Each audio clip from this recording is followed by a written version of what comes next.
Caríssimos irmãos, irmãs, aqui presente, também aqueles que nos acompanham pelos nossos meios de comunicação, que Deus possa nos abençoar a todos e que nós possamos, na nossa fala de hoje, fazer as nossas reflexões.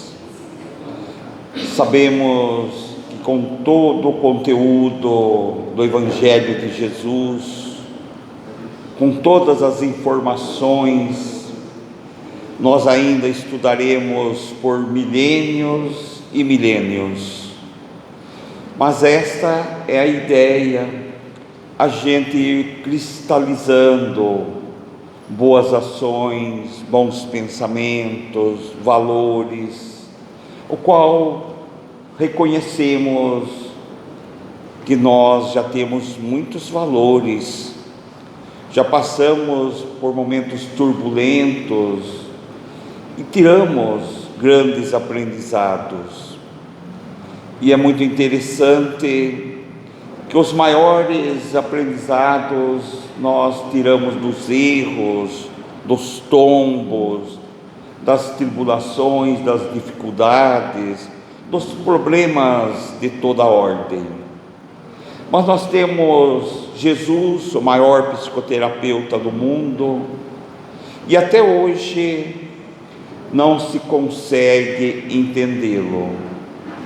Gosto sempre de frisar que o maior analista do Evangelho de Jesus sobre a terra, que é Emmanuel, sobe a uma das esferas mais elevadas, estudando o mesmo Evangelho, convidado, e lá ele participa, e retorna, e deixa escrito pela psicografia de Chico Xavier, e eu me senti um crocodilo, perto das informações que aqueles irmãos, dessas moradas que Jesus diz, há muitas moradas na casa do meu Pai, moradas mais elevadas, aqueles espíritos já tinham atingido um ponto mais elevado do que nós, mas estudando o mesmo Evangelho, e jamais ele imaginou que veria no mesmo Evangelho que ele viu lá. Então, a nossa mente vai se abrindo devagarzinho, porque não estamos prontos para entender tudo ainda, e se estivéssemos, talvez não conseguíssemos, não é? Mas nós queremos falar hoje do nosso dia a dia, e nós gostaríamos, temos como tema a cruz de Jesus. A cruz de Jesus, ela tem dois significados. Poderíamos entender que a cruz de Jesus, ela tem a parte horizontal, que são os nossos problemas, nossas dificuldades, as tribulações da vida, que resolvemos ou não conseguimos resolvê-las, às vezes, os conflitos, as mágoas. Parece que repetimos sempre dos conflitos e mágoas, mas todos nós, todos os dias, vivenciamos um pouquinho desses ressentimentos, mas nós precisamos começar a pensar, quando nós falamos de ressentimento, de mágoa, de ingratidão, de falta de amor, de solidariedade, se você fala isso porque você já tem, ou já é, ou já compreende. Então pensar assim, ele ainda não sabe, ele ainda não compreende, ele ainda não estudou, ele ainda não conseguiu pôr em prática, eu já. Então nós temos o dever de ter a indulgência com aquele outro. Ah, mas ele foi ingrato comigo. Não tem problema. O pior é se fosse você o ingrato com ele. Então ele ainda está por aprender, e você já aprendeu a ser grato. e é a virtude mais gostosa de ter, ser grato. Porque quando você é grato, não há espaço para outras mágoas, outros ressentimentos, e se eles adentram em nossas mentes, na nossa casa mental, facilmente dissipamos. Mas nós temos também a cruz de Jesus no sentido vertical, que é aí que entra nós, apontando para cima, entendemos que temos a solução dos nossos problemas. Porque quanto mais nós nos ligamos, quanto mais nós subimos mentalmente com a nossa casa mental, pela oração, pelos bons pensamentos, pelo exercício do perdão, da convivência, do bom relacionamento, porque nós só estamos no exercício ainda, nós vamos subindo mais, e essa conexão com o plano espiritual ultrapassa barreiras, e nessa conexão que você tem, você está bem, não há interferência. É como aqueles rádios antigos, né, que tinha AM, FM, o AM ficava roncando, minha mãe dava murro no rádio, assim, não resolvia, mas dava. Aí o FM não, né? Então nós também saímos do AM para o FM, também já temos uma conexão maior. Então isso é importante, só falta conectar às vezes não queremos.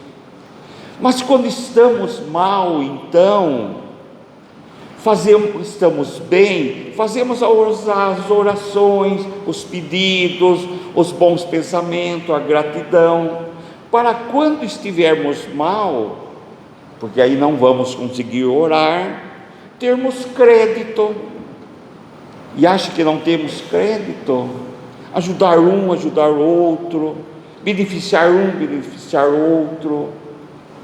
De repente uma pessoa que você pode ajudá-lo, ela pensa em você naquele momento, e você recebe uma energia de gratidão, que elimina e dissipa todas as energias negativas, que porventura esteja nos envolvendo. Tudo isso precisa ser do início, e nós precisamos iniciar. Agora, nós temos que perguntar isso: se eu tivesse retornado ao mundo espiritual ontem, com o pensamento que eu tenho hoje, como estaríamos? Porque isso vai acontecer, porque Jesus disse que vem como um ladrão, ninguém sabe o dia e a hora. Então temos que estar preparados, estudando, auxiliando. Quantos de nós sofremos, e às vezes a justiça divina manda cobrar-nos, no sentido figurativo, mas dentro de uma realidade. Mas se encontrá-lo em trabalho, suspende a cobrança por tempo indeterminado, porque o bem elimina o mal. Você pode pagar o mal que você fez com o bem que você pode. É isso que nós precisamos fazer. Então não há bondade em quem sobe aqui falar, não é maior ou menor.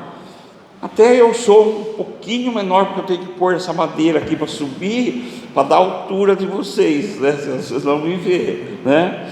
Mas a vida é assim, é essa tranquilidade de espírito que nós procuramos, a paz dentro de casa, mas não conversamos, não dialogamos, não estudamos o Evangelho, não fazemos Evangelho no lar. Toda vez que temos que vir para casa, falar: hoje tem que ir, mas está chovendo. Nossa, nós vamos buscar o pão espiritual e estamos nos queixando. Precisamos parar com isso. Nós estamos recebendo de graça. Eu vou no médico, tenho carteira, um plano de saúde, e eu levo 6 meses para ser atendido. E eu pago, na hora me atende R$500, 600, 800, dependendo do médico, eu fico 1h30, 2 esperando para ser atendido e não reclamo. Aí eu tenho na casa espírita o medicamento de graça e eu não venho. Por quê?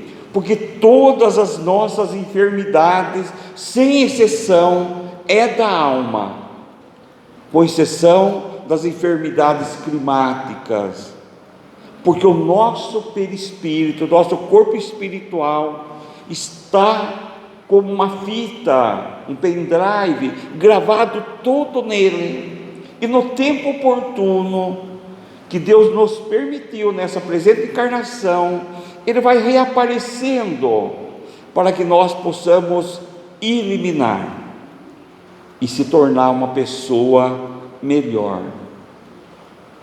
Então nós precisamos começar a pensar, amar mais, se amar mais, perdoar-se mais, autoestima, autoperdão, sabe, conversar mais em casa, dialogar mais com a esposa, com o esposo, com os filhos, com os pais. Nós não estamos de férias no planeta Terra, mas parece que perdemos o hábito de olhar na vertical, por causa do materialismo que vem avançando de uma maneira, ela vem entrelaçando-nos assustadoramente, e ela vai vir muito mais, e não sabemos lidar com todo esse material que vem em nosso favor, e nos afundamos e nos perdemos. Em vez de usá-los, deixamos que nos usem. Olha só como que é. Então, quantas vezes nós nem reparamos a pessoa que senta ao nosso lado, quem que está, conheço ou não, falei para ela, seja bem-vinda, seja bem-vindo, se é a primeira vez dele, se sinta bem na capa, de alguma coisa. Nós perdemos o calor humano, nós perdemos o amor. Eu não falo do amor cupido, eu falo do amor irmão. As casas espíritas estão desvaziando. Todo mundo fica hoje eles querem assistir de casa. É ótimo que assista de casa, mas precisamos conviver em sociedade, socializar-se. Eu assisto muitos vídeos, inclusive daqui de outros palestrantes, mas eu não deixo de ir na casa espírita, que eu tenho que estar lá, porque é lá que eu encontro todo o material necessário para o meu estágio de lapidação espiritual. Então, quantas vezes nós nem reparamos quem está ao nosso lado, não é? E o que estamos fazendo conosco? Não estamos trabalhando na nossa transformação moral, espiritual? Mas já que nós somos um pouco egoísta ainda, vamos falar de algo bom. Todo mundo que adquire os valores espirituais, automaticamente ele é um sucesso na sua vida material, porque é o espírito que está fazendo. Os seus horizontes abrem, suas mentes abrem, o ânimo, a coragem, a perseverança. Mas nós colocamos sentido como se a vida fosse o corpo, e esquecemos que a vida é o espírito. O que eu penso, o que eu faço e como eu faço. É muito simples de nós entendermos isto. Ah, mas aquela pessoa já está velho, o Pedro está velho. Quando ele chegar para ele, vai encontrar o Pedro velhinho, assim lá. Não, ele vai estar velho, mas jovial, né, alegre, feliz, não é assim? Então a gente não se vê velho, a gente se vê com uma experiência, com amadurecimento, e vai chegar para nós momentos, se já não chegou a alguns dos senhores e senhoras, que vocês falaram para vocês mesmos: ah, ainda bem que eu conheço o Espiritismo, senão eu não aguentava esse momento que eu estou passando. Percebe como é importante, como é consolador o Cristo? Então, nós precisamos buscar esses valores. Como com todo esse conhecimento que nós obtemos hoje do Evangelho, em especial aqui nessa casa de oração, à luz da terceira revelação, porque nós conhecemos o Evangelho hoje já em espírito, não é mais na letra, a letra que mata, que condena, mas ao sentido espiritual, que liberta, que perdoa, que compreende, que aceita. Agora nós precisamos entender que há 3 situações que judia muito de nós, e judiou muito de mim. Foi muito difícil, foi mais de 20 anos para mim aprender isto, e hoje eu falo assim que eu lido com facilidade. Eu tinha dificuldade para ter compreensão das pessoas, aceitar as pessoas, e a pior de todas, eu tinha dificuldade para lidar com a ingratidão dos outros. Hoje, depois de 20 anos trabalhando, eu me sinto assim totalmente liberto dessas enfermidades da alma. Mas de todas elas, a mais gostosa de tudo, de todas elas, é você ser grato. Como é bom você ser grato, nada te atinge. Então, se alguém te ofender, agradece a Deus que não foi você que agrediu. Alguém xingou você no trânsito, agradece a Deus que não foi você que xingou. E sucessivamente você vai fazendo esse exercício no dia a dia, e a nossa vida vai se transformando sem que você perceba. Se nós pegássemos esse copo aqui com água suja e dois vidros desse com água limpa, e nós fôssemos jogando aqui, ele ia transbordar. No fim do segunda garrafa, a água estaria limpa. Assim é a nossa mente. Às vezes nós estamos tão doentes por falta de estudo, de conhecimento, de por valores do Evangelho em nós, e nós vamos modificando no dia a dia quando você persiste, e tem que persistir, porque vai ter dia que vamos querer abandonar, nós vamos falar: não vou mais, cansei. Fala-se assim, a gente fala isso. Se algum expositor falar que não fala, é mentira. Todos falam, todos que trabalham. É muito difícil às vezes a jornada, porque no dia a dia há acontecimentos na nossa vida que nós desanimamos. Eu tinha o privilégio de, quando chegava 3 horas da tarde, eu falava assim: tomara que chegue logo 7 horas para mim ir para a casa espírita, porque era o meu recanto, era o meu local de fuga, sempre foi a casa espírita. Então você tem que pegar o Evangelho. Quando eu precisava de uma informação, eu abria o Evangelho ao acaso, mas às vezes eu não caía no que eu queria ainda, eu abria mais uma vez, aí vinha aquele puxão de orelha, sabe? Assim, o próprio Cristo fazendo a nossa psicoterapia com o próprio Evangelho de Jesus. E quando caía assim, perdoar, eu falava bem assim para você: Pedro, você precisa aprender a perdoar aquela pessoa que foi ingrata com você. Você conhece o Evangelho, ele não conhece. Você sabia que você será mais culpado do que ele? Era assim que eu fazia a minha psicoterapia. E eu falava o meu nome em voz alta, que eu pudesse ouvir, e isso no exercício de muitos anos, e com a oportunidade que os senhores me dão de eu estar aqui falando hoje, compartilhando com vocês, é que consegui modificar muita coisa em nós, em mim principalmente. Então, saber por que não fazemos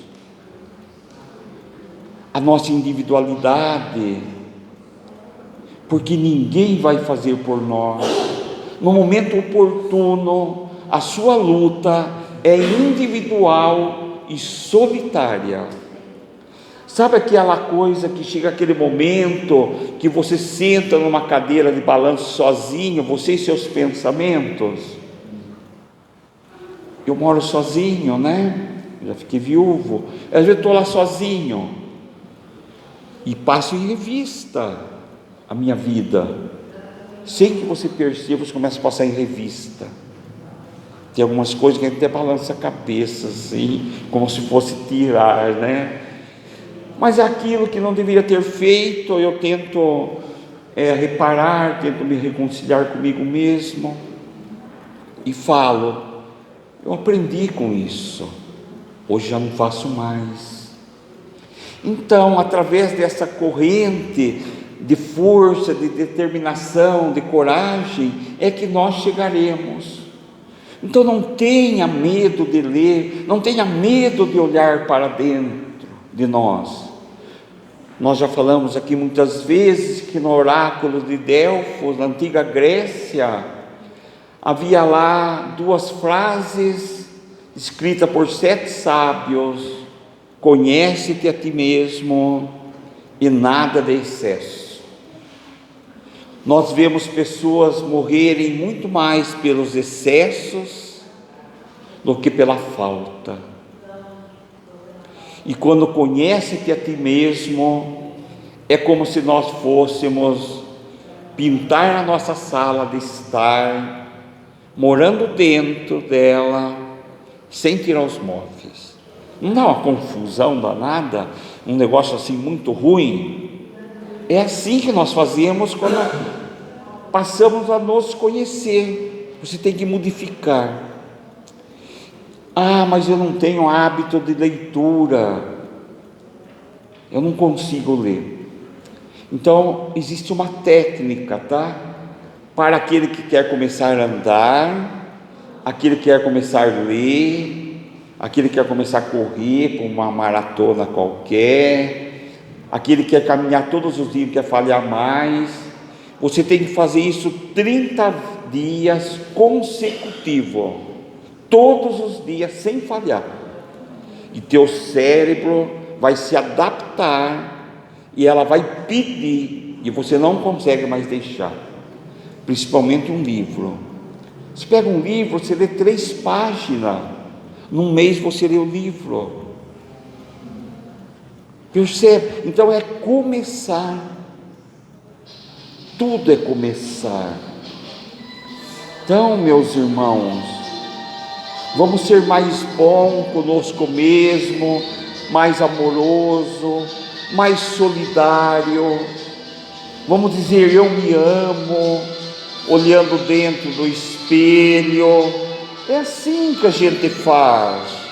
Não precisa a gente ficar se atormentando, até porque nós vamos ter que voltar milhares de vezes ainda, tá? Então não vamos querer atropelar, mas para que nós terminemos, não vamos esquecer daquela frase de Chico Xavier, quando ele diz assim: sejamos indulgentes com o próximo, mas severos conosco, mas não cruel conosco. Severo quer dizer que você vigia você de perto, mas não cruel de ficar se punindo porque eu errei, porque eu não consegui hoje, amanhã eu consigo, sabe? Porque é assim que funciona. Nós não conseguimos modificar de hoje para amanhã, não dá. E aí a gente aprendeu na doutrina espírita, através do Consolador prometido por Jesus, que é o Espiritismo, que a caridade é o dever. E a doutrina espírita é a única escola do Cristo que leva a bandeira da caridade. Fora da caridade não há salvação. E os inimigos gratuitos do Cristo, aqueles espíritos antigos que perseguem, sabe quem ele escolheu para persegui-los? Os espíritas. Quem fala isso pode olhar na Federação Espírita do Paraná, numa entrevista de Divaldo no ano 2021, ele vai falar isso. Ele fala isso.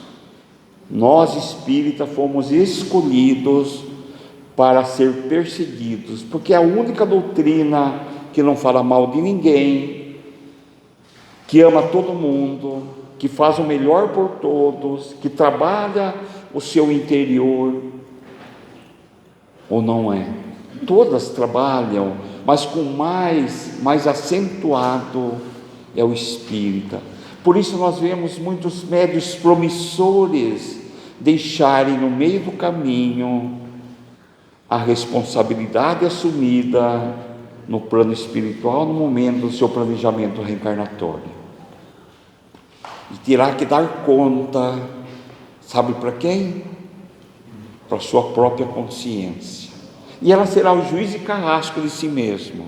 Seria melhor que alguém me julgasse. Talvez fosse até mais brando, mas nós não seremos. E Jacobs Trovão diz assim: para aquele que não faz aquilo que se comprometeu com todo o endossamento da espiritualidade, terá consequências inconsoláveis, infelizmente. Aí eu só queria dar um aviso, que essa consequência inconsolável, para quem já teve, quem não teve, quem teve diz como que é para aquele que não teve. Imagina uma cólica de rim constante. É mais ou menos isso, né? Mas a gente pode modificar, a gente pode mudar hoje, agora. Não é o tempo que você está dentro da doutrina espírita, porque senão Jesus não falava da parábola da vinha, dos trabalhadores da última hora, que tinha o mesmo valor dos primeiros como aquele do último. Então a caridade é um dever que nós devemos fazer para com o outro, de não deixar passar necessidade, mas a caridade real que o Cristo nos ensinou e que Paulo de Tarso deixa bem claro para nós, para que nós não nos confundamos e não venhamos a dizer: eu não sabia, que não vai enrolar ninguém. É quando você começa em você. Está lá em Coríntios 13, no Evangelho, quem quiser vai achar lá. Paulo de Tarso diz assim: ainda que eu falasse todas as línguas dos homens e dos anjos, se eu não tiver amor, serei apenas um bronze que ressoa, um sino que retine. Ainda que eu possua os dons da profecia e saiba todas as ciências, ainda que eu possua um tamanho grão de fé que permita transportar montanhas, se eu não tiver amor, eu nada serei. Ainda que eu distribua meus bens aos pobres e deixe o fogo consumir meu corpo, nenhum proveito eu tiro se eu não tiver amor. Porque o amor que nós vamos relatar é o que nós estamos vindo buscar aqui. O amor é paciente, o amor é bondoso, o amor não é nada exigente, o amor não é arrogante, não é orgulhoso, o amor jamais é descortês, o amor nunca é interesseiro, o amor não guarda rancor no coração, o amor não se irrita. Mas o amor tudo desculpa, o amor tudo crê, tudo espera, tudo suporta. Então o amor nunca terá fim. As profecias sim, pois as línguas se calarão, pois a ciência tem seu termo. E perfeito é nosso conhecimento e também as profecias. Mas quando vier o que é perfeito, o que é imperfeito desaparecerá. Lembram quando nós éramos crianças? Pensávamos como criança, e como criança nós raciocinávamos. Mas quando nos tornamos homens e mulheres feitos, nos despojamos dos atributos de criança. Hoje, por enquanto, enxergamos Deus através do espelho, mas um dia teremos a visão de Deus face a face. Por enquanto conhecemos apenas uma parte de Deus, mas logo nós conheceremos Deus como por Ele somos conhecidos. Finalizando, temos agora a fé, a esperança e o amor, mas dos três, o mais excelente é o amor. Procura amar, procura perdoar, procura se amar. Como é bom isso! Muita paz, muita luz, muita gratidão pela atenção, pela minha amiga, pelo convite. Muito obrigado.